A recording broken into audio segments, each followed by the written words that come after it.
સ્વાધ્યાય 12.1 ધોરણ 6 પ્રશ્ન નંબર 12. એક ડઝન પેનની કિંમત 180 રૂપિયા છે અને 8 બોલપેનની કિંમત 56 રૂપિયા છે. તો પેન અને બોલપેનની કિંમતનો ગુણોત્તર શોધો. એટલે આપણને એક ડઝન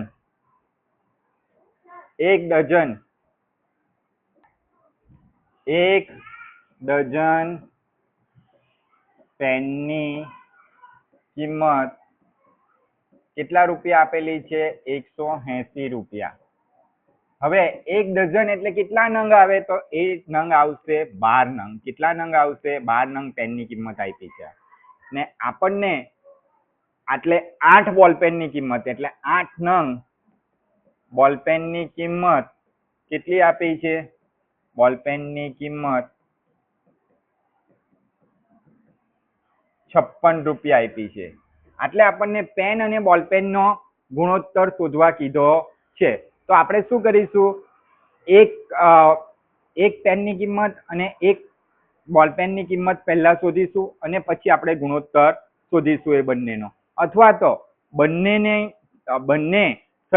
સંખ્યા કેવી કરવી પડશે? સરખી કરવી પડશે ને એ રીતે કિંમત બનશે. તો આપણે એક પેનની કિંમત શોધી નાખીએ સૌ પ્રથમ.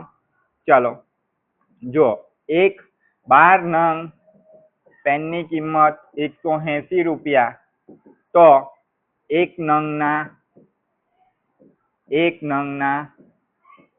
કેટલા રૂપિયા?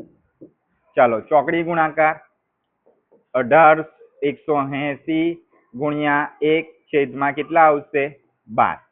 તો 12 ના ઘડિયામાં 180 આવશે. આપણે આગળ શીખી ગયા 12 15 180 ગુણ્યા 1. તો કેટલા આવે છે? 12. તો જવાબ શું આવે છે? 15 એકુ 15. તો આટલે એક પેનની કિંમત કેટલી મળી? 15 રૂપિયા. બરાબર. આ પહેલું. અને બીજું 8 નંગ બોલપેનની કિંમત કેટલા રૂપિયા છે? 56 રૂપિયા. તો એક નંગ બોલપેનની કિંમત કેટલા રૂપિયા? ચોકડી ગુણાકાર 56 ગુણ્યા 1 છેદમાં 8. તો 8 7 વાર કેટલા થાય? 56. માટે 7 એકુ 7 માટે કેટલા રૂપિયા આવે છે? 7 રૂપિયા.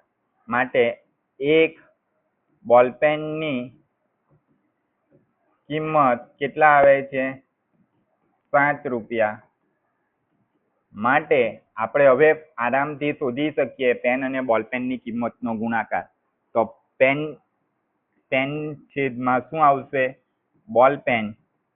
હવે પેનની કિંમત એક પેનની કિંમત કેટલી આવી? 15 રૂપિયા. કેટલા રૂપિયા? 15. માટે 15 લખાશે.